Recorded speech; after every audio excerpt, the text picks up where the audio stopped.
वीर्यं करवावहे तेजस्विनावधीतमस्तु मा विद्विषावहे। ओम शांति शांति शांति। ओम पूर्णमदः पूर्णमिदं पूर्णात् पूर्णमुदच्यते पूर्णस्य पूर्णमादाय पूर्णमेवावशिष्यते। ओम शांति शांति शांति। ओम नमो ब्रह्मादिभ्यो ब्रह्म विद्या संप्रदाय कर्तृभ्यो वंश ऋषिभ्यो नमः गुरुभ्यः। हरि ओम हरि ओम। आपण मान पाखे सब मटेरियल अच्छी आम तीनोटी मंत्र पढ़ा लीड एंड फॉलो करिवा।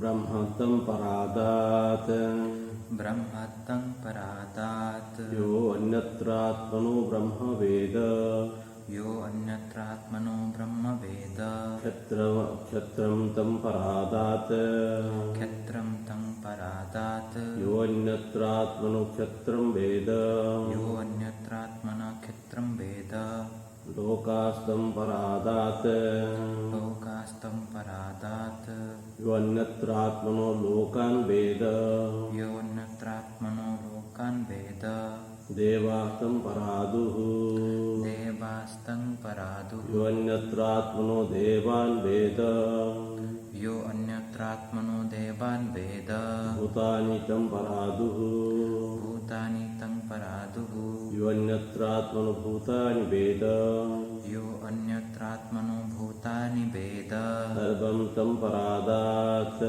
सर्वं तं यो परादात् अन्यत्रात्मनः सर्वं वेद यो अन्यत्रात्मनः सर्वं वेद इदं ब्रह्म इदं ब्रह्म इदं क्षत्रम् इदं क्षेत्रम् इमे लोकाः इमे लोकाः इमे देवाः इमे देवाः इमानि भूतानि इमानि इदं भूतानि सर्वम् इदं सर्वं यदयम् आत्मा यदयम् आत्मा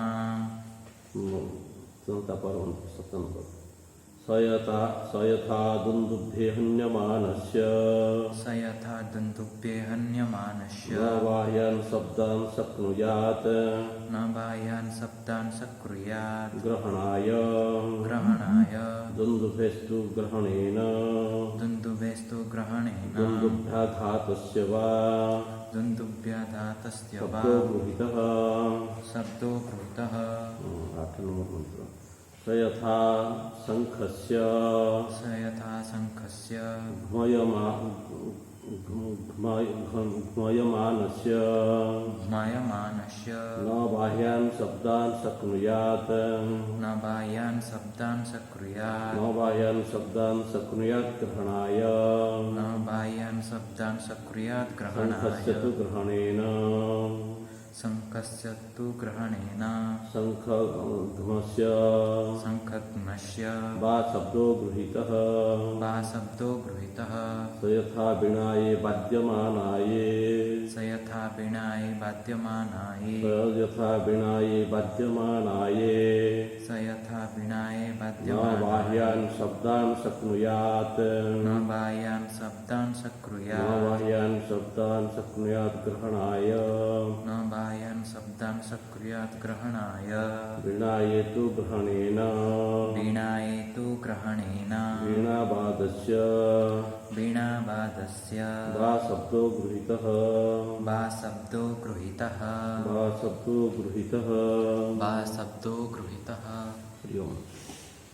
तो आज आम बृहदारण्यक उपनिषदर चतुर्थ कक्षक प्रवेश कर।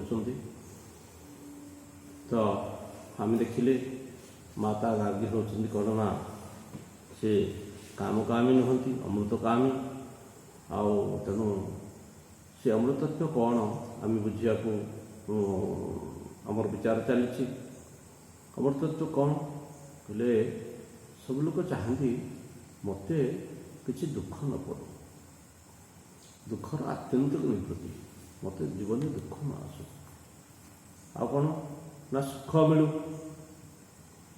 मिलू सुख केमिया 5 मिनिट कि 10 मिनिट नहीं, 5 मिनिट 10 मिनिट नहीं, मते पूरा अखंड सुख मिलू, सबुदिन मत सुख मिलू। जो मो सुख जब 5 मिनिट सरीज तापर दुख पड़े आस ना, मत से सुख दरकार नहीं, मत कौन सुख दरकार अनंत काल पर सुख दरकार।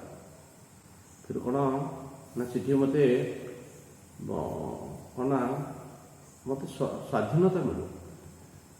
यदि मो सुखरे जदि पराधीनता आसीगला तेरे मुझे संभाली नहीं, पराधीनता को मुझे आक्सेप्ट करी ना। तेणु स्वाधीन सुख मिलू आउ से कौन सहजरे मु रमण करे, मु आत्मरमण करे, यही प्रकार अमृतत्व को कहुच्छे। स्वाधीन सुख बोली कहतु तो, स्वाधीन सुख बोली कहतु। तेरे गला काली आम गोटे 5 नंबर मंत्र देखुले गोटे पद जदि मुझे रिपीट करे कौन नवा अरे पत्यु कामाय पति प्रियो भवति आत्मनस्तु कामाय पति प्रियो भवति। ये कथा आम देखुले कहले कौन ना सेठी कथा थिला जे ये संसार में सब लोग कहते स्वार्थपर। ये कौन ना यदि कटु कथा तथापि सत्य, ये हूँ सत्य। ये संसार समस्त हूँ स्वार्थपर, किंतु गोटे आम कह ये संसार कहीं क्या भल पाना बिना मतलब आम कहे समस्ते मतलब बोली, से मतलब गोटे भी महान स्वार्थ अच्छी, महान मतलब अच्छे, गोटे हीन मतलब अच्छे। बेले बेले लोक मैंने कहते कौन ना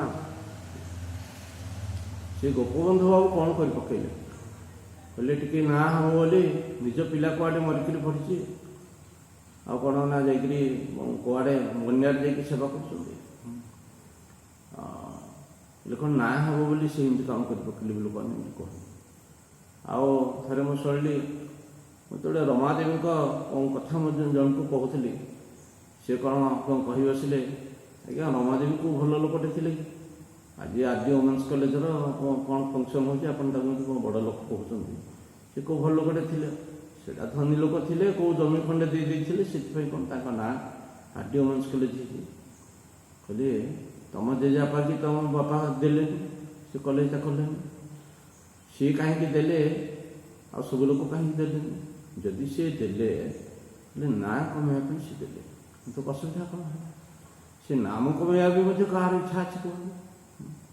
तेणु धरतु मु आपन को डाकुची आज्ञा आसतु वेदांत पढ़ी कौन ए स्वार्थ कौन मोर भी स्वार्थ रोचे कौन स्वार्थ रोचे ना आपण मानू पढ़ेवा द्वारा श्रोता परिप्रेक्षी वक्ता ही रही।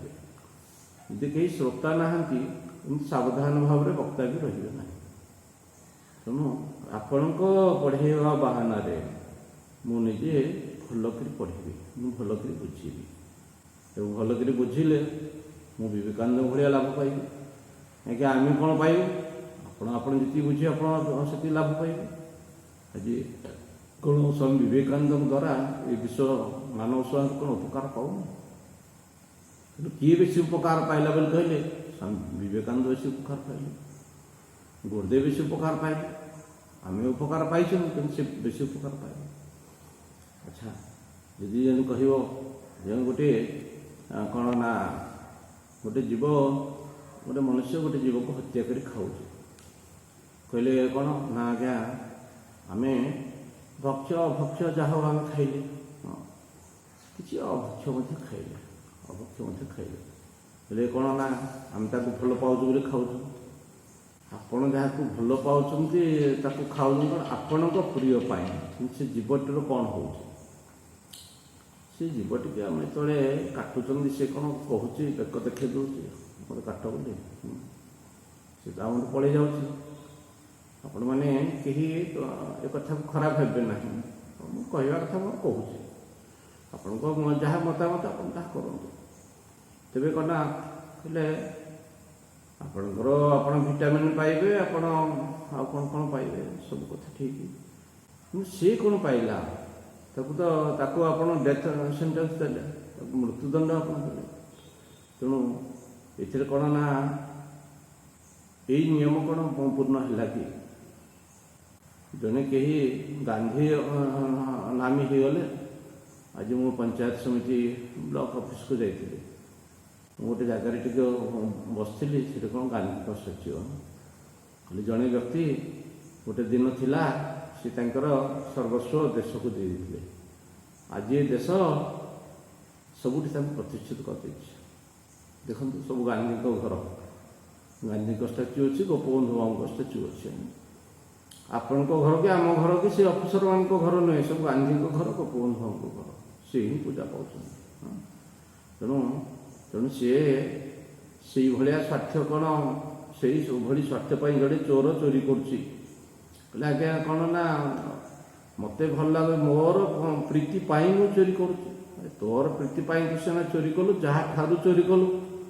ଜଣେ ପିଲା ପରୀକ୍ଷା ଦେବାକୁ ଯାଉଛି, ତା ପକେଟ ମାରାମି କରିଦେଲେ, ସେ କେମିତି ଯାଇ ପରୀକ୍ଷାଟି ଦେବ? ତେଣୁ ତାର ପ୍ରୀତିଟା କୁଆଡ଼େ ଗଲା? ତେଣୁ ଏଇ ଦୃଷ୍ଟିରୁ ଏଇଠି ହୀନ ସ୍ୱାର୍ଥକୁ କୁହାଯାଉନି। କହିଲେ ମୋର ପ୍ରୀତି ପାଇଁ ମୁଁ ପ୍ରେମ କରୁଛି, ଠିକ୍ ଅଛି, କିନ୍ତୁ ଅନ୍ୟକୁ ମଧ୍ୟ ମୁଁ ପ୍ରେମ କରୁଛି। ଯେ ମା ଯଦି ଛୁଆକୁ ପ୍ରେମ କରୁଛି, ଏମିତି କେବେ ହେଲେ ଆମେ କହିବା ନାହିଁ ଯେ ମା ପାଇଁ ପ୍ରେମ କରୁଛି ବୋଲି ଆଉ ଛୁଆ ପାଇଁ ପ୍ରେମ କରୁନାହିଁ ବୋଲି। ଛୁଆ ପାଇଁ ପ୍ରେମ ଅଛି, ଛୁଆ ପାଇଁ ପ୍ରେମ ଅଛି, କିନ୍ତୁ ଛୁଆ ପାଇଁ ପ୍ରେମ ଗୌଣ ପ୍ରେମ ବୋଲି କୁହାଯାଉଛି। ସେଇଟା ଆପଣ ମାପି ପାରିବେନି, ଗୌଣ ହେଲେ ମଧ୍ୟ ସେଇଟା ବି ବହୁତ ବଡ଼। ହେଲେ ଗୌଣ ପ୍ରେମ ଅଛି।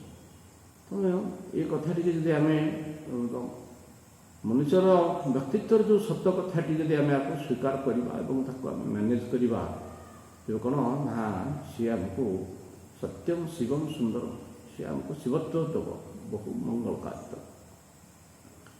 ଜଗତର ନିୟମ ହେଲା କ'ଣ ଯେ ଅନ୍ୟକୁ ସୁଖୀ କର। ଦେଖନ୍ତୁ ଗୀତାରେ ଭଗବାନ କହୁଛନ୍ତି ପରସ୍ପରମ ଭାବୟନ୍ତଃ ଶ୍ରେୟ ପରମ ବାପ୍ସୁଥ। ଦେଖନ୍ତୁ ଭଗବତ ଗୀତା, ପୁରାଣ ଏସବୁ ଯେଉଁ ଯାହା କଥା ଯାହା ଆପଣ ଦେଖୁଛନ୍ତି, ସବୁ ଜିନିଷ ହେଉଛି କ'ଣ ନା କେବଳ ଉପନିଷଦ ହେଉଛି ତା'ର ଆଧାର। ଯାହା ଉପନିଷଦରେ ନାହିଁ ତାହା କେଉଁଠି ନାହିଁ। ଉପନିଷଦରୁ ନେଇ ସବୁ କଥା ଲେଖା ହେଇଛି। ହଁ, ତେବେ କହିବା କଥା ହେଉଛି ଗାଈକୁ ଆମେ ସେବା କଲେ, ଗାଈ ଆମକୁ କ୍ଷୀର ଦେଲା। ଗାଈକୁ ଆମେ ଭଲ ପାଇଲେ, ତାମାନେ କ'ଣ ଗାଈକୁ ଆମେ ହିଂସା କଲେ? ଯଦି ଗାଈକୁ ଆମେ ହିଂସା କରିବା କ'ଣ, ତାକୁ ଆମେ ବୁଢ଼ା କି ବୁଢ଼ୀ ହେଲା ତାକୁ ବିକ୍ରି କରିଦେଇ ପଇସା ରୋଜଗାର କରି ଖାଇବା, ସେଇଟା ହେଲା ମହାପାପ, ସେଇଟା ହେଲା ହିଂସା ହେଲା। ତାକୁ ମୁଁ ତାର ସେବା କରିବି, ତାର ମୁଁ କ୍ଷୀର ନେବି, ସେଇଟା ହିଂସା, ସେଇଟା ନୁହେଁ। ତେଣୁ ଏଇ ସଂସାର ଯେଉଁ ନିୟମ କ'ଣ ନା ମୁଁ କିନ୍ତୁ ଅନ୍ୟର ସୁଖର କାରଣ କିନ୍ତୁ ବନିବି। ଆଉ ସୁଖ ତ ଆମେ ପଛେ ବନିବା, ଆଗ ଦୁଃଖର କାରଣ ଆମେ କାହାର ନ ବନିବା। ଦୁଃଖର ମୁଁ କାହା ପାଇଁ ଦୁଃଖର କାରଣ ମୁଁ ନ ହୁଏ। ତେଣୁ କ'ଣ ସବୁଠୁ ବଡ଼ କଥା ହେଉଛି କ'ଣ ଦୁଃଖ ଆମେ କ'ଣ ନା ଅହିଂସା କଥା କୁହାଯାଏ, କାୟିକ ବାଚିକ ମାନସିକ। ଅହିଂସା ପରମ ଧର୍ମ, କାୟିକ ବାଚିକ ମାନସିକ। ମନରେ ମଧ୍ୟ ମୁଁ କାହାକୁ ହିଂସା ନ କରେ। ଆଉ କ'ଣ ପାଟିରେ ମୁଁ ଗାଳି କରିକିରି ବା କଟୁ ଭାଷା କହିକି ମଧ୍ୟ କାହା ହୃଦୟକୁ ମୁଁ ଭାଙ୍ଗି ନଦିଏ। ବାକ୍ ବାଣ ବୋଲି କୁହନ୍ତି, ହେଲେ ସେ କଥା କହିଲା ବାଣ ମାରିଦେଲା ପରା, ନିଆଁ କରିଦେଲା ପରା। ତେଣୁ ମୁଁ ସେମିତି କାହାର ଦୁଃଖର କାରଣ ନ ହୁଏ। ଆଉ କାୟିକ ମାନେ କ'ଣ, ମୁଁ କାହାକୁ ସିଧାସଳଖ କାୟାରେ ମୁଁ ଦଣ୍ଡ ନଦିଏ। ତେଣୁ ଅହିଂସା ପରମ ଧର୍ମ ବୋଲି କୁହାଯାଉଛି। ହେଲେ କ'ଣ ଦେଖନ୍ତୁ ଏଠି ମନୁଷ୍ୟ ଏଇ ଯେଉଁ ନିୟମଟି ଭାଙ୍ଗି ଦେଉଛି, ଅନ୍ୟକୁ ସୁଖ ଦେବାର ନିୟମଟି ଯାହା ଭାଙ୍ଗି ଦେଉଛି, ସେଠି ମଧ୍ୟ କାହିଁକି ଏମିତି ହେଉଛି ଉପନିଷଦ ବହୁତ ବ୍ୟାଖ୍ୟା କରୁଛି। ଆମ ବୁଝିବା କେତେ ଆମେ ବୁଝିପାରୁଛନ୍ତି। ଦେଖନ୍ତୁ ଜଣେ କାହିଁକି ଦୁଃଖ, ଅନ୍ୟର ସୁଖର କାରଣ କାହିଁକି ହେଉନାହିଁ କହିଲେ, ଅର୍ଥାତ୍ କ'ଣ ଅନ୍ୟର ଦୁଃଖର କାରଣ ହେଉଛି ମାନେ କ'ଣ ନା ଦୁଃଖର କାରଣ ଭାଗବତରେ ମଧ୍ୟ ଏମିତି ପରୀକ୍ଷିତ ମହାରାଜ କଳିକୁ ପରୀକ୍ଷିତ ମହାରାଜଙ୍କୁ ମଧ୍ୟ ପଚାରିଛନ୍ତି। ସେଠି କ'ଣ କହୁଛନ୍ତି ଯେ ସ୍ୱଭାବ, ପ୍ରାରବ୍ଧ, ଈଶ୍ୱର, ଅବିଦ୍ୟା, ଅନିର୍ବାଚନୀୟ, ଏମିତି କେତେ ଗୁଡ଼ିଏ କାରଣ ସେ କହିଲେ ତୁମେ ଯଦି ଦୁଃଖ ପାଉଛ, ତୁମ ଦୁଃଖର କାରଣ ହେଉଛି କ'ଣ? ତୁମର ପ୍ରାରବ୍ଧ, ପୂର୍ବ କର୍ମଫଳ। କହିଲେ ଅବିଦ୍ୟା, ଆମେ ନିଜକୁ ବୁଝିପାରୁନ ବୋଲି ସେ ଦୁଃଖଟା ତମେ ଅନୁଭବ କରୁଛ। ଏମିତି ନାନା ପ୍ରକାର କ'ଣ କହିଲେ, ସବୁଠୁ ବଡ଼ କଥା କହିଲେ ସ୍ୱଭାବ। ସ୍ୱଭାବଟା କହିଲେ ତମେ ଯେଉଁଟା ବୁଝିବ ବୁଝ, ସ୍ୱଭାବ। ସ୍ୱଭାବ ଯୋଗୁଁ ମଣିଷ ଦୁଃଖ ପାଉଛି। ସ୍ୱଭାବ ଯେ କର୍ମେଣ ବୋଲି ଗୀତାରେ କୁହାହେଉଛି, ନିବଦ୍ଧନ୍ତି। ଏବେ ମଣିଷ ସ୍ୱଭାବ ଦ୍ୱାରା ବାନ୍ଧି ହେଇକି ରୁହେ। ସ୍ୱଭାବ ଯଦି ଜଣଙ୍କର ଖରାପ, ସ୍ୱଭାବ ବା ପ୍ରକୃତି ବୋଲି ଯାହା କୁହନ୍ତି, ଯାହା କରି କରି ଆମର ଅଭ୍ୟାସ ହୋଇଯାଇଥାଏ। ଗୋଟେ ବ୍ୟକ୍ତିର ଯଦି ସବୁ କଥାରେ ଦ୍ରୋହ କରିବାର ପ୍ରକୃତି ଆସିଗଲା, ଯିଏ ଯାହା କଲା କ'ଣ ମୁଁ ତାଙ୍କୁ ସବୁବେଳେ ରିଟାଲିଏଟ୍ କରିବି, ଦ୍ରୋହ କରିବାର ପ୍ରକୃତି ଆସିଲେ କ'ଣ ନା, ଏ ଦ୍ରୋହ କରିବାର ଅର୍ଥ ହେଉଛି କ'ଣ, ଯେ ମାନସିକ ହିଂସା କରିବା। ତେଣୁ ଦ୍ରୋହୀ ବ୍ୟକ୍ତି କେଉଁଠି ଆଉ ସୁଖୀ ହେଇପାରିବନି, ସୁଖ କାରଣ ହେଇପାରିବନି। ତେଣୁ ଆମେ ଦ୍ରୋହ କରିବା, ଯେମିତି ଆମକୁ ନେତାମାନେ ଶିଖାନ୍ତି ବା କିଏ ଏମିତି ବହୁତ ଆମେ ଶିଖିବାକୁ ପାଆନ୍ତି, ଦ୍ରୋହ କରିବାଟି ଛାଡ଼ିଦେବାକୁ ପଡ଼ିବ। ଦ୍ରୋହ କଲେ ଆମେ ଆଉ ପ୍ରେମ ମଣ୍ଟି କଥା ଭୁଲିଯିବା।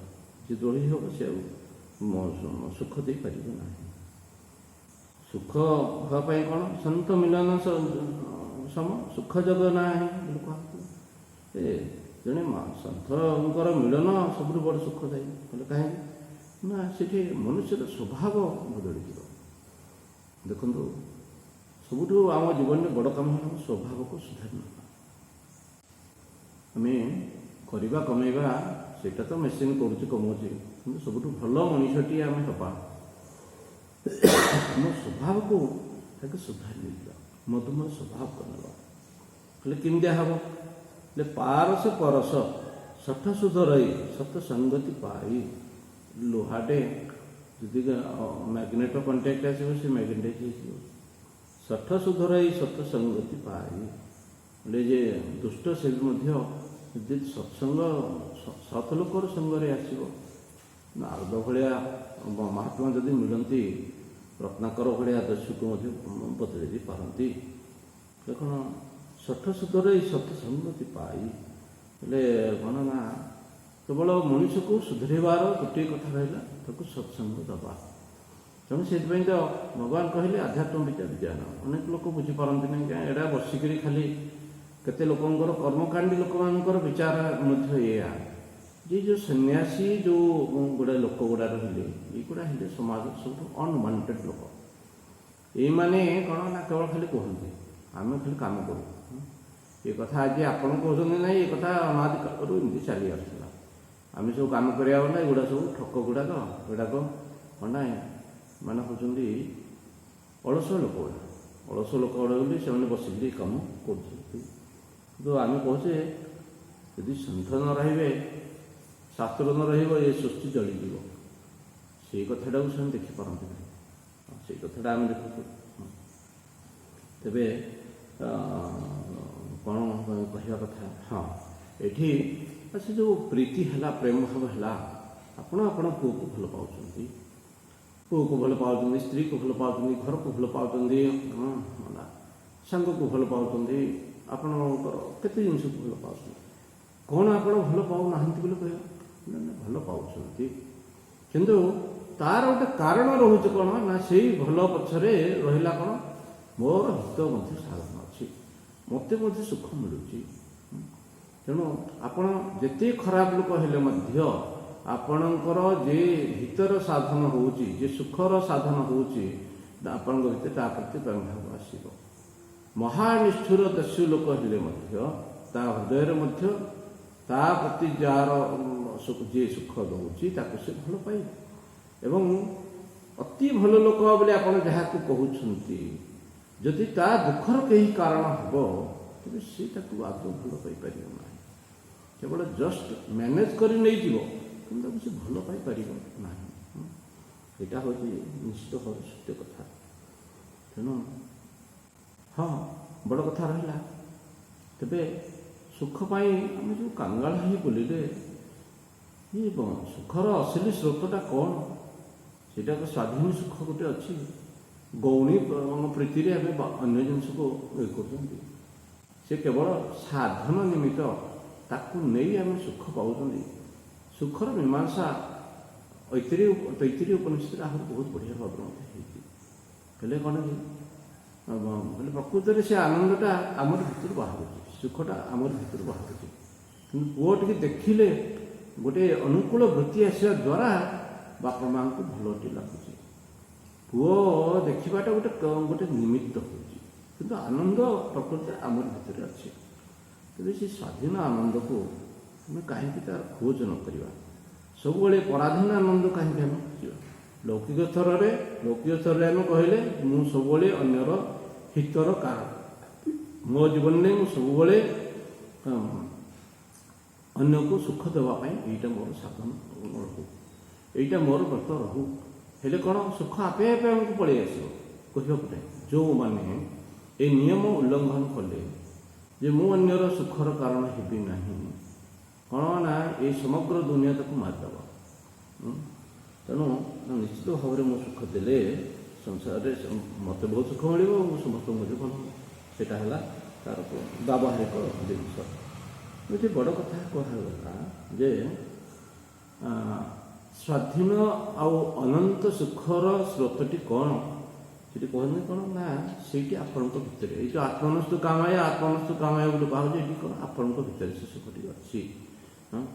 ସେଇଥିପାଇଁ କ'ଣ ନା ଏ ପୂର୍ବ ମନ୍ତ୍ରରେ କୁହାଯାଇଥିଲା ଲାଷ୍ଟ ଆଡ଼କୁ, ଆରେ ଏ ସଂସାରରେ ତୁ ଯେଉଁ ଆତ୍ମା ବୋଲି କହୁଛୁ ସେଇଟା ହେଉଛି କ'ଣ ବଡ଼ ସୁଖର ମୋର ସ୍ରୋତ, ମାନେ ଉତ୍ସ ବୋଲି କହୁଛୁ।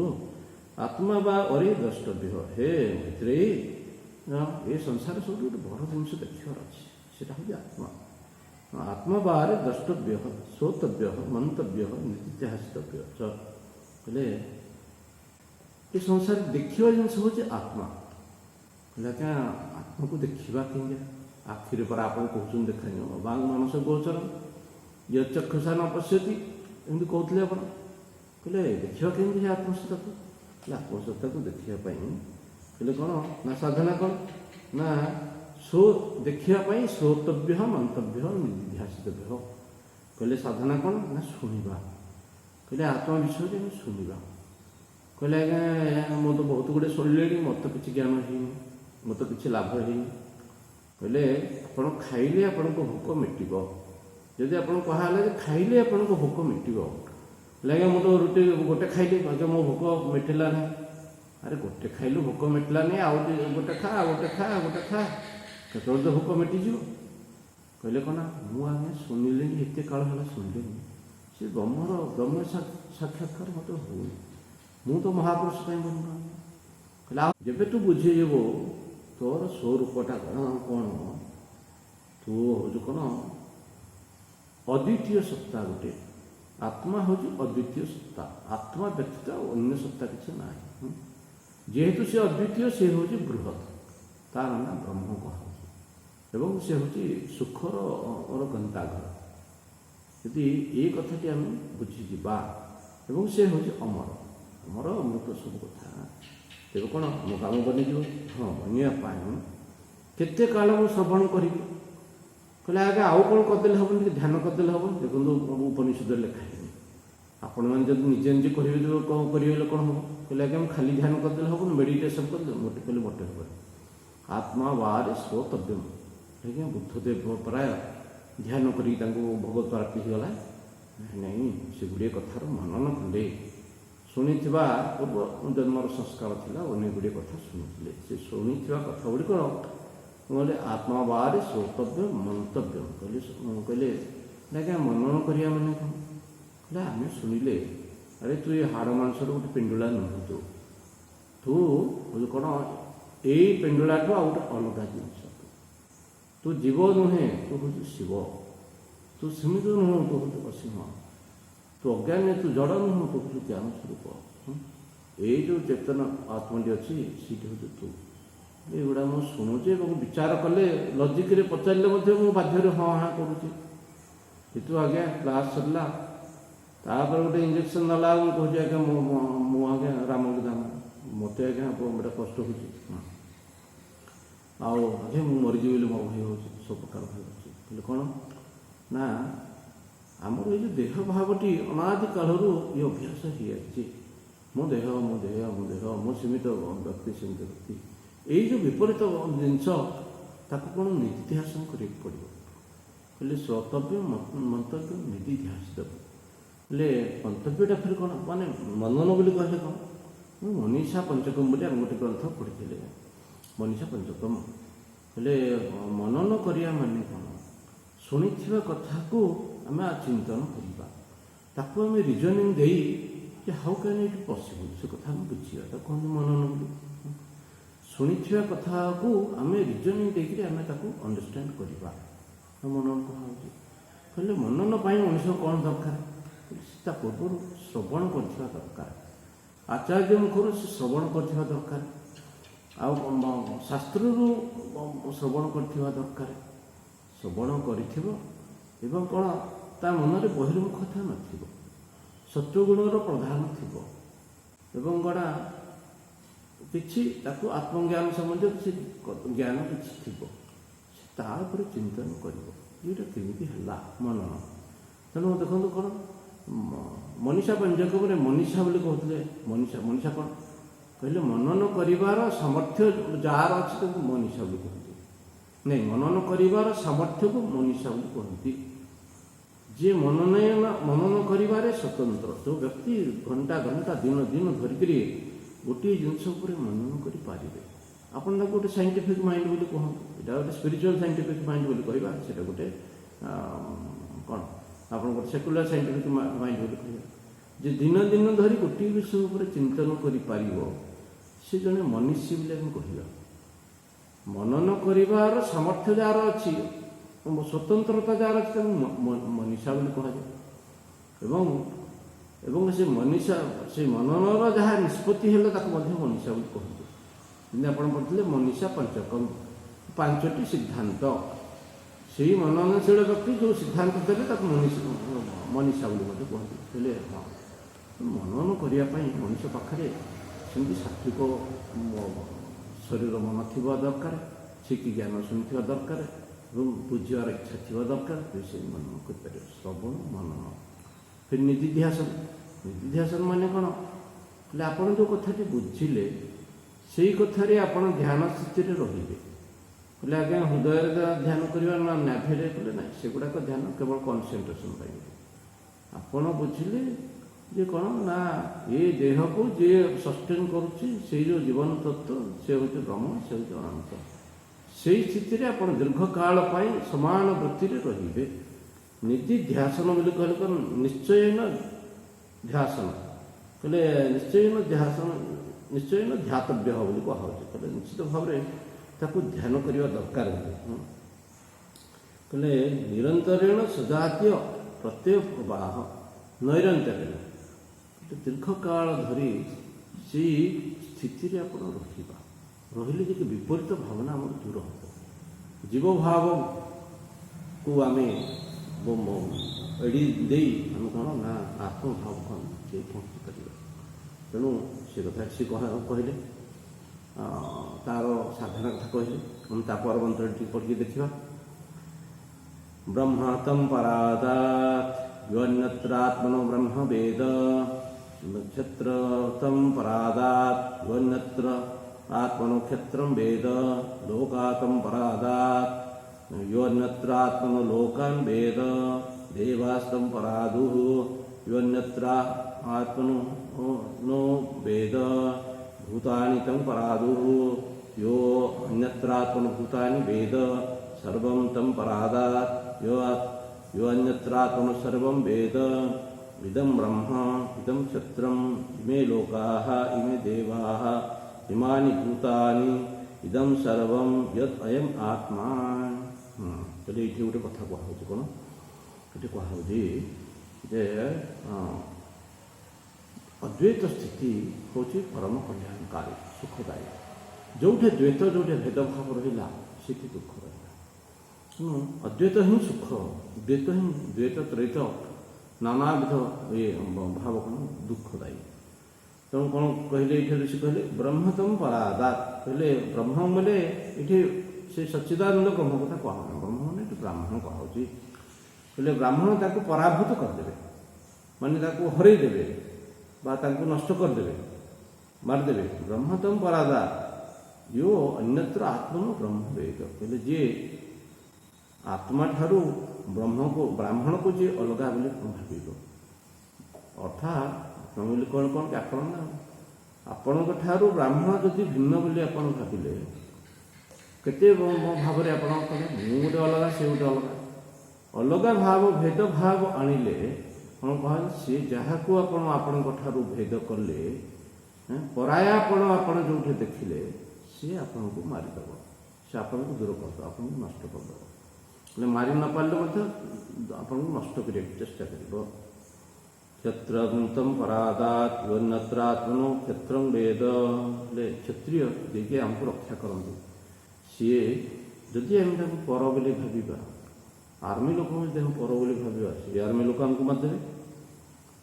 ଲୋକାହାତମ ପରାଦୁହୁ ହେଲେ ସଂସାର ସବୁ ଲୋକ ଯଦି ଆପଣ ପରାୟାପଣରେ ଦେଖିବେ ସେଇ ଲୋକ ଆପଣଙ୍କୁ ମାରିଦେବେ ଦେବାସ୍ତମ ପରାଦୁହୁ ହେଲେ ଦେବତାମାନଙ୍କୁ ଯଦି ଆପଣ ପର ବୋଲି ଭାବିବେ ଦେବତାମାନେ ମଧ୍ୟ ତାଙ୍କର ଯାହା କରିବା କଥା କରିବେ ଭୂତାନି ତମ ପରାଦୁହୁ ଇଏ ଅନ୍ୟତ୍ର ଭୂତାନି ବେଦ ଭୂତାନି ବୋଲି ପଞ୍ଚମହାଭୂତ କହିଲେ ଆମେ କହୁଥିଲେ ପଞ୍ଚମହାଭୂତ ବି ପ୍ରିୟ ନା କହିଲେ କାହାକୁ ଭୂମିରେ ପ୍ରିୟ ମୋ ପାଖରେ କ'ଣ ନା ବହୁତ ଭୂ ସମ୍ପତ୍ତି ରହୁ କାହା ପାଖରେ ସୁନାର ପ୍ରିୟ ଏମିତି ଭୂତାନି ତମ ପରାଦୁହୁ ଯଦି ସେଇଟା ମୋଠୁ ଭିନ୍ନ ପର ସେମାନେ ମଧ୍ୟ ଆମକୁ ମାରିଦେବେ ସର୍ବଂ ତମ ପରାଦାତ ସମସ୍ତେ ମୋ ଠାରୁ ଭିନ୍ନ ଏବେ କ'ଣ ଶୁଣ ବୋଲେ ସର୍ବଂ ବେଦ କହିଲେ ସେ ସମସ୍ତେ ଆମକୁ ମାରିଦେବେ ହଁ କହିଲେ ଆଜ୍ଞା ଏମିତି କ'ଣ କଥା କହୁଛନ୍ତି ଦେଖନ୍ତୁ ଗୋଟିଏ କଥା ଆପଣ ଗୋଟେ କ'ଣ ଜଳଖିଆ ହେଉ ଆପଣ ମିଲ୍ ଗୋଟେ ହେଉ କ'ଣ ଆପଣ ଖାଇଲେ ସେଇ ଖାଦ୍ୟଟି ଯାଇ ଆପଣଙ୍କ ଭିତରେ ଯଦି ହଜମ ହେଇଗଲା ହଜମ ହେଲେ କ'ଣ ହେଲା ସେ ଆପଣଙ୍କ ସେ ଦେହ ସହିତ ଏକାକାର ହେଇଗଲା ଆପଣଙ୍କୁ ସେ କିଛି କ୍ଷତି କରିବ ନାହିଁ ଯଦି ଆପଣଙ୍କର ସେ ଖାଦ୍ୟଟି ହଜମ ନ ହେଲା ଆପଣ ଆପଣ ବାଟରେ ରହିଲେ ଖାଦ୍ୟ ବାଟରେ ରହିଲା ଯଦି ଅଲଗା ଅଲଗା ହେଲେ ଦୁଇଟି ଜିନିଷ ହେଲା ଦୁଇଟି ଜିନିଷ ହେଲେ କ'ଣ ସେ ଆପଣଙ୍କୁ ଇଣ୍ଡାଇଜେସନ୍ ହେଲା ଆପଣଙ୍କୁ ଦୁଃଖ ଦେଲା ଇଏ ହେଲା କହିଲେ ସେମିତି ହେଲେ କ'ଣ ନା ଦେଖନ୍ତୁ ଏଇ ଶରୀରର ଓଜନ କେତେ କାହାର 80 କିଲୋ କାହାର 70 କିଲୋ କାହାର 100 କିଲୋ ଏମିତି ସବୁ କାହାର 50 କିଲୋ ଓଜନ ଆଜ୍ଞା ଆମେ ଧରିକି ଯାଉଛନ୍ତି କହୁଛନ୍ତି 100 କିଲୋ ଓଜନ ଆମେ ଧରିକି ଯାଉଛନ୍ତି ଯଦି ଆମେ କହିବା ବାବା ତୁମେ ତ ଏତେ ଓଜନ ନେଉଛ 10 କିଲୋ ଓଜନ ତୁମ ମୁଣ୍ଡରେ ଆମେ ରଖିଦେବା ତୁମେ ଧରିକି ଚାଲ କହିଲେ 10 କିଲୋ ଓଜନ ଆଜ୍ଞା ମୁଁ ଧରିକି ଯାଇପାରିବିନି ଆରେ ତୁ 100 କିଲୋର ଓଜନ ତୋ ଦେହଟାକୁ ଧରିକି ବୋଲୁଛୁ 10 କିଲୋ ଓଜନ ମୁଁ କହିଲି ତୁ ନେଇପାରିବୁନି କାହିଁକି ନେବେ ନାହିଁ ନା ଯାହା ଆମ ଠାରୁ ପର ହେଇଗଲା ଆପଣ ଯେଉଁ ଓଜନ ଯେଉଁ ଜିନିଷଟି କହିଲେ ବାହାର ଜିନିଷଟି ସେ ଜିନିଷଟି ଆମକୁ ପର ହେଇଗଲା ସେ ପର ଜିନିଷକୁ କ'ଣ ଯେଉଁଠି ପର ଆସିଲା ସେଠି ଦୁଃଖ ଆସିଲା ଆପଣ ସେଠି ତାକୁ କରିପାରିବେ ନାହିଁ ତେଣୁ ଶାସ୍ତ୍ରରେ କ'ଣ ନା ନେହ ନା ନାସ୍ତି କିଞ୍ଚନ କ'ଣ ଏସ ଉଦରମନ୍ତରମ କୁରୁତେ ତସ୍ୟ ଭୟଂ ଭବତି ଅନ୍ତରମ ଯଦି କେଉଁଠି ଆପଣ ଭେଦଭାବ ଟିକିଏ କଲେ ଟିକିଏ ମଧ୍ୟ ଭେଦଭାବ କଲେ ଉଦରମନ୍ତରମ କୁରୁତେ ତସ୍ୟ ଭୟଂ ଭବତି ଯେଉଁଠି ଆପଣ ଅଲଗା ବୋଲି ଫିଲ୍ କଲେ ସେଠି ଆପଣଙ୍କୁ ଦୁଃଖ ଆସିବ ତେଣୁ କ'ଣ ଦ୍ୱୈତ ଭାବକୁ ଛାଡ଼ ବୋଲି କୁହାହେଉଛି କହିଲେ ଇଦମ୍ ବ୍ରହ୍ମ ଇଦମ୍ କ୍ଷେତ୍ର ଇଦମ୍ ଇମେ ଲୋକାଃ ଇମେ ଦେବାଃ ଇମାନି ଭୂତାନି ଏ ଯେଉଁ ସମସ୍ତଙ୍କ କଥା କୁହାହେଲା ଇଦମ୍ ସର୍ବମ୍ ୟତ୍ ଅୟମ୍ ଆତ୍ମା ଯାହା ସବୁକୁ କୁହାହେଲା ଏମାନେ ହେଉଛନ୍ତି ଗୋଟିଏ ଜିନିଷ ଅଲଗା ଅଲଗା ଜିନିଷ ନୁହନ୍ତି କଥା ଆପଣ କହୁନାହାନ୍ତି ଯେତେବେଳେ ଆପଣ ଜଣି କରୁଛନ୍ତି ଗୋଟେ ଲୋକକୁ ଆପଣ ଚିହ୍ନିଛନ୍ତି ତାଙ୍କ ସାଙ୍ଗରେ ଆପଣ ଜଣିଟି କେମିତି ଲାଗୁଛି ଗୋଟେ କମ୍ଫର୍ଟେବଲ୍ ଲାଗୁଛି ଯଦି ଆପଣଙ୍କର ଗୋଟେ କିଏ ନୂଆ ଲୋକ ଗୋଟେ ଆସି ବସିଲେ କେତେବେଳେ ସେ ଚୋରି କରି ନେଇଯିବେ କେତେବେଳେ କ'ଣ କରିଦେବେ କ'ଣ କରିବେ ଆପଣଙ୍କୁ ଭୟ ଲାଗୁଛି ନା ଯେତେବେଳେ ଆପଣ ତାକୁ ପର ବୋଲି ଫିଲ୍ କଲେ ସେଟା ଆପଣଙ୍କୁ ଭୟ ଲାଗେ ନିଜ ବୋଲି ଫିଲ୍ କଲେ ସେ ଚୋରି ନ କରୁ ପଛେ ଆପଣ ଭୟ ହେଲା ହେଲେ ହଁ ଏଇଠି ଏଇ ଯେଉଁ ଶେଷ ଖଣ୍ଡ ବାକ୍ୟରେ କଲେ କ'ଣ ଇଦମ୍ ସର୍ବମ୍ ଅୟମ୍ ଆତ୍ମା ହେଲେ ଯାହା ଯାହା ଆପଣ କହିଲେ ହେଲେ ଇଦମ୍ ସର୍ବମ୍ ଆତ୍ମା ଇଦମ୍ ସର୍ବମ୍ ଆତ୍ମା ଏଇ କଥା ଖଣ୍ଡକୁ ଯଦି ଆମେ ବୁଝିବା ହେଲେ କ'ଣ ଇଦମ୍ ସର୍ବମ୍ ଆତ୍ମା ହେଲେ ଆପଣ ଯାହା କିଛି ଦେଖୁଛନ୍ତି ସବୁ ହେଉଛି ଗୋଟିଏ ଆତ୍ମା ହେଲେ ଗୋଟିଏ ଆତ୍ମା ସବୁ ହେଉଛି ଗୋଟିଏ ଆତ୍ମା କହିଲେ ଏ କଥା ତ ଆଜ୍ଞା ଆମେ ତ ଅଲଗା ଅଲଗା ଅନୁଭବ କରୁଛୁ ସବୁ ଜୀବମାନେ ଅଲଗା ଅଲଗା ଆଉ ଜଗତ ମଧ୍ୟ ଅଲଗା, ଈଶ୍ୱର ମଧ୍ୟ ଅଲଗା। ଦେଖନ୍ତୁ ଏଇଠି ଆମ ଶ୍ରୁତିମାତା କହୁଛି ଯେ ଯଦି ଆପଣ ଅଲଗା ବୋଲି ଫିଲ୍ କରୁଛନ୍ତି, ଈଶ୍ୱର ଯଦି ଗୋଟେ ସ୍ୱତନ୍ତ୍ର ସତ୍ତା ଅଛି ବୋଲି କହୁଛନ୍ତି, ସେ ଯଦି ସର୍ବ ନୁହନ୍ତି, ଈଶ୍ୱର ଯଦି ସର୍ବବ୍ୟାପକ ନୁହନ୍ତି, ତେବେ ସେ ଈଶ୍ୱର ମଧ୍ୟ ଈଶ୍ୱର ନୁହନ୍ତି। କାରଣ ଏଇଠି ଆମର ଉପନିଷଦ ମନ୍ତ୍ର କ'ଣ କହିଲା? ଇଦମ୍ ସର୍ବମ୍ ଅୟମ୍ ଆତ୍ମା। ୟଦଟା ଛାଡ଼ନ୍ତୁ, କ'ଣ ଆପଣଙ୍କୁ ଯେତେବେଳେ ଯେମିତି ବୁଝିବାକୁ ପଡ଼ିବ ଆପଣ ତାକୁ ବଳ ପ୍ରୟୋଗ କରିବା ପାଇଁ। ଇଦମ୍ ସର୍ବମ୍ ଅୟମ୍ ଆତ୍ମା କହିଲେ ଆପଣ ଯାହା କିଛି ଦେଖୁଛନ୍ତି ଗୋଟିଏ ଆତ୍ମସତ୍ତା, ଗୋଟିଏ ଆତ୍ମସତ୍ତା ବ୍ୟତିରିକ୍ତ ଆଉ ଅନ୍ୟ କିଛି ଜିନିଷ ନାହିଁ। କହିଲେ ଆଜ୍ଞା ଆମ ଭଗବାନ ବୈକୁଣ୍ଠପୁରରେ କହିଲେ ଆପଣଙ୍କ ଗୋଟେ ଭାବନା, କିନ୍ତୁ ଉପନିଷଦ ଏ କଥା ଆଦୌ କହିନାହିଁ। ଆପଣ ଉପାସନା କରିବା ପାଇଁ ସେଇଟା କରିପାରିବେ, ଆପଣଙ୍କୁ ଫଳ ମିଳିବ, ସୁପଥ ମିଳିବ, କିନ୍ତୁ ସେଇଟା ସତ୍ୟ ନୁହେଁ। ଯେଉଁ ଈଶ୍ୱର ଖଣ୍ଡିତ ହେବେ, ଯେ ସ୍ଥାନରେ ପରିଚ୍ଛିନ୍ନ ହେଇଯିବେ, ସେ ଯଦି ବୈକୁଣ୍ଠ ଲୋକରେ ଅଛନ୍ତି ସେ ଭୂଲୋକରେ ନାହାନ୍ତି। ଯେ ଆପଣ ମରିଲା ପରେ ସେଠିକି ଯିବେ ବୋଲି ଆପଣ ଟିକେଟ୍ କାଟୁଛନ୍ତି, ତେବେ କ'ଣ ବର୍ତ୍ତମାନ ଆପଣ ତାଙ୍କଠୁ ବଞ୍ଚିତ ହେବେ? ତେଣୁ ଇଦମ୍ ସର୍ବମ୍ ଆତ୍ମା ହେଲେ ଏଇଠି ହେଉଛି କ'ଣ? ଏଇ ସମଗ୍ର ଜଗତ ହେଉଛି ଇଦମ୍ ସର୍ବମ୍ ଅୟମ୍ ଆତ୍ମା। ହେଲେ ଆପଣ ଯାହାକୁ ମୁଁ ଆତ୍ମା ବୋଲି କ'ଣ ବୋଲି ଅନୁଭବ କରୁଛନ୍ତି, এই সমগ্র জগৎ হচ্ছে ମୁଁ ସେ ଆତ୍ମା, ଏବଂ ସେ ଆତ୍ମା କିଏ ନୁହଁ, ସେ ହେଉଛି ମୁଁ। ଏଇଟି ବୁଝିବା ପାଇଁ ଶାସ୍ତ୍ର କହୁଛି। କହିଲେ ଆଜ୍ଞା ଏଇ କଥା କେମିତି ହେଇପାରିବ? ଏ କଥାକୁ ମାନେ ସାଧାରଣ ଭାବରେ ବୁଝିବା ବହୁତ ସମୟ ଲାଗିବ। ହେଲେ ଇଦମ୍ ସର୍ବମ୍ କହିଲେ ଇଦମ୍ ସର୍ବମ୍ ଅୟମ୍ ଆତ୍ମା, ହେଲେ ଯାହା ଆପଣ ସର୍ବ ବୋଲି ଦେଖୁଛନ୍ତି ତାହା ହେଉଛି ଆତ୍ମା। ଫେର ତାକୁ ଅନ୍ୟ ପ୍ରକାର କ'ଣ କହୁଛନ୍ତି ଯେ ଆତ୍ମଜ୍ଞ ହିଁ ସର୍ବଜ୍ଞ। ଯିଏ ଆତ୍ମକୁ ଜାଣିଲା ସେ ସର୍ବକୁ ଜାଣିଲା। ହେଲେ ସର୍ବଜ୍ଞ କେମିତି ହେବ? ଏଇଟା ଆମେ ତ କହୁଛୁ ସୁପର ସ୍ପେଶାଲିଷ୍ଟ ଡକ୍ଟର ଯିଏ କ'ଣ ଦେଖନ୍ତୁ, ଜଣେ MBBS ପଢ଼ିଲେ, PG କଲେ, PG କରିକି କ'ଣ ସ୍ପେଶାଲିଷ୍ଟ ବନିଲା, ସୁପର ସ୍ପେଶାଲିଷ୍ଟ ବନିଲା, ଆଜ୍ଞା ସେ ଆଜ୍ଞା ଜ୍ଞାନରେ ବଢ଼ିଲେ ନା। କହିଲେ ଠିକ୍ ଅଛି, ଆପଣଙ୍କର କି ଆଇ ସ୍ପେଶାଲିଷ୍ଟ ହେଲେ କି ଆଉ କାର୍ଡ଼ିଓଲୋଜିଷ୍ଟ ହେଲେ କି କ'ଣ ହେଲେ ସେମାନେ ସୁପର ସ୍ପେଶାଲିଷ୍ଟ ହେଲେ, କିନ୍ତୁ ଆପଣ କହିପାରିବେ କି ସେ ହାର୍ଟଟି ବିଷୟ ସେଟା ସେ ଜାଣିଲେ, ସେ ସର୍ବ ବିଷୟ ଜାଣିଲେ କି? ସେ କ'ଣ କିଡ଼ନୀ ବିଷୟରେ କ'ଣ? ନା ଆଜ୍ଞା ସେଇଟା ମୋ ସବଜେକ୍ଟ ନୁହେଁ କି ଟପିକ୍ ନୁହେଁ, ଆଜ୍ଞା ମୁଁ ସେଇଟା ପଢ଼ିନି, ଆଜ୍ଞା ମୁଁ ଜାଣିନି। ତେଣୁ କହିଲେ ଯଦି ଆମେ ଗୋଟିଏ ସୀମିତ ବସ୍ତୁ ଉପରେ ଆମର ଅଖଣ୍ଡ ଜ୍ଞାନ ମଧ୍ୟ କରନ୍ତି, ତାଦ୍ୱାରା ଆମେ ସର୍ବଜ୍ଞ କେବେ ବି ହେଇପାରିବା। ସର୍ବଜ୍ଞ ହେବା ପାଇଁ ବୋଲି ଆମକୁ କ'ଣ ଦରକାର ନା ସର୍ବର ଜ୍ଞାନ ଆମକୁ ହେବା ଦରକାର ଅଛି। ସମଗ୍ରର ଜ୍ଞାନ ଆମକୁ ଯଦି ଅଛି ତେବେ ଆମେ ସର୍ବଜ୍ଞ ହେଇପାରିବା। ଆତ୍ମାଟା ଏମିତି ଗୋଟେ ବସ୍ତୁ ନୁହେଁ। କିନ୍ତୁ ଆମେ କହିବା, ଯଦି କ'ଣ କହିବା ଯେ କମ୍ପ୍ୟୁଟରର ଜ୍ଞାନ ଯଦି ଅଛି, ଜଣେ କ'ଣ ଗୋଟେ ବସ୍ର ଜ୍ଞାନ ତାକୁ ହେଇପାରିବ? କିମ୍ବା ବସ୍ର ଜ୍ଞାନ ଯଦି ଜଣଙ୍କର ଅଛି, ସେ କ'ଣ କମ୍ପ୍ୟୁଟର ଜ୍ଞାନ ହେଇପାରିବ? ବସ୍ର ଜ୍ଞାନଟା ଗୋଟେ ଅଲଗା ଜ୍ଞାନ। ବସ୍ ଯିଏ କେମିତି ଚାଲୁଛି, କ'ଣ ତା ମେକାନିଜମ୍ ଜାଣିଛି ବା ବସ୍ ଚଲାଉଛି, ସେ କମ୍ପ୍ୟୁଟର ଚଲାଇପାରିବ ବୋଲି ସେ କଥା କହିପାରିବ ନାହିଁ। କାହିଁକିନା ଇଏ ହେଉଛି କ'ଣ ନା ଇଏ ବସ୍ତୁ ପରିଚ୍ଛିନ୍ନ ଜିନିଷ। ବସ୍ ଗୋଟେ ଜିନିଷ, ଲାପଟପ୍ ଗୋଟେ ଅଲଗା ଜିନିଷ। ତେଣୁ ତାର ଜ୍ଞାନରେ ୟାର ଜ୍ଞାନ ହେବ ନାହିଁ।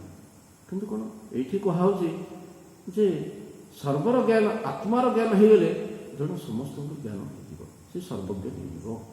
କେମିତି ହେବ? ତାପରେ ବହୁତ ବଢ଼ିଆ ଭାବରେ ଋଷି ବୁଝିବା ପାଇଁ ଚେଷ୍ଟା କରିଛନ୍ତି। ମୁଁ ତ ମନ୍ତ୍ର ତ ପଢ଼ିଥିଲେ ଯେ ବୁଝେଇ ହେବନି, ଏବେ ମୁଁ ଅନ୍ୟ ପ୍ରକାରରେ ଟିକେ ବୁଝେଇଦେବି କହିବି। ଆପଣ ଯଦି ଜଗତକୁ ଦେଖିବେ, କହିବେ ଜଗତ କ'ଣ? କହିଲେ ଅହମ୍ ଆଉ ଗୋଟେ ଇଦମ୍, ଗୋଟେ ଅହଂ ସତ୍ତା, ଗୋଟେ ଇଦମ୍ ସତ୍ତା। ଇଦମ୍ ସତ୍ତା ମାନେ କ'ଣ? ଯାହାକୁ ଆପଣ ଅନୁଭବ କରୁଛନ୍ତି। ମୋର ଦେହ, ମୋର ଇନ୍ଦ୍ରିୟ, ମୋର ଘର ଦ୍ୱାର, ମୋର ସାହି ପଡ଼ିଶା, ମୋର ରାଜ୍ୟ, ମୋର ଦେଶ, ଏସବୁ ଯାହା କହିଲେ, ବା ଆପଣଙ୍କର ସୋଲାର ସିଷ୍ଟମ୍ ହଉ, 14 ଭୁବନ ବ୍ରହ୍ମାଣ୍ଡ ହଉ, ଯାହା ହଉ, ଏସବୁ ହେଲା ଇଦମ୍। କହିଲେ ଗୋଟେ ଅହଂ ସତ୍ତା, ଗୋଟେ ଇଦମ୍ ସତ୍ତା। କହିଲେ ଇଦମ୍ ସତ୍ତା, କହିଲେ ଏଇ ଦୁଇଟି ମିଶିଲେ ହେଉଛି କ'ଣ? ଆମେ କହିବା ଜଗତ ବୋଲି କହିବା। କହିଲେ ଆପଣ ଯେଉଁଠି ଇଦମ୍ ସତ୍ତା କହୁଛନ୍ତି ସେଇଠି ମଧ୍ୟ ମିଥ୍ୟା କଥାଟି। କହିଲେ ଭାବୁଛି ଏଇ କଥାଟାରେ ଆମେ ରାଜି ହେବୁନି, ଆପଣ ଆଉ ଯାହା କହିବେ। ଗୋଟିଏ ଅହଂ ବୃତ୍ତି ଅଛି, ଗୋଟେ ଇଦମ୍ ବୃତ୍ତି ଅଛି। ଗୋଟେ ମୁଁ ଅଛି, ମୁଁ ଜାଣୁଛି ଯେଉଁ ଜିନିଷଟି ସେଇଠି ଗୋଟେ ଅଛି।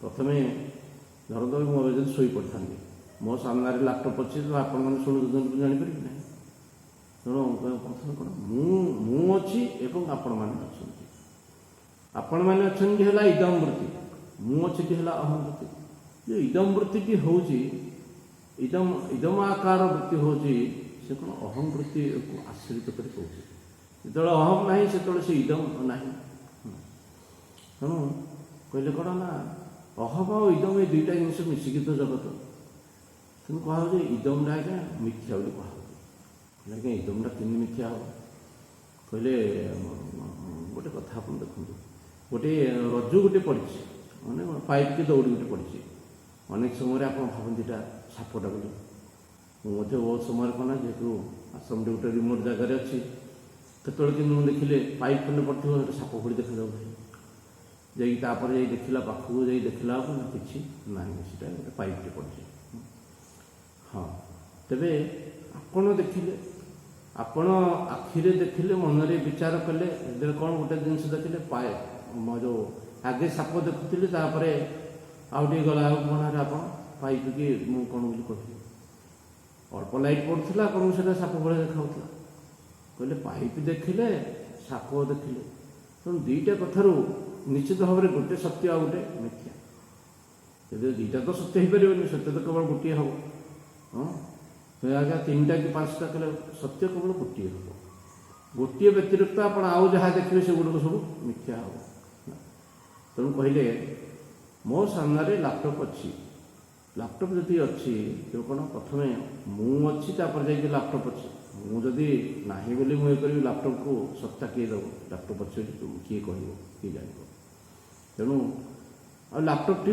अच्छी बोली से वस्तु आकार धारण किन कर तो मो चेतन सत्ता जो तो से भली गोटे आकृति मो मन बनला ना मोर ज्ञान लैपटॉप गोटे आकृति बनला प्रथम मोर ज्ञान अच्छी लैपटॉप गोटे आकृति अच्छी आपण समस्त समग्र वस्तु जगत को गोटे वृत्ति जगत गोटे पिक्चर आकार आप नहीं जातु क्या वस्तुटा जहाँ है पिक्चरटा आपण आनालीसीस करके चाह गोटे घर स्थूल रूप से घरटे अच्छी एवं तार फोटोटी आप मन को पड़ेगा गोटे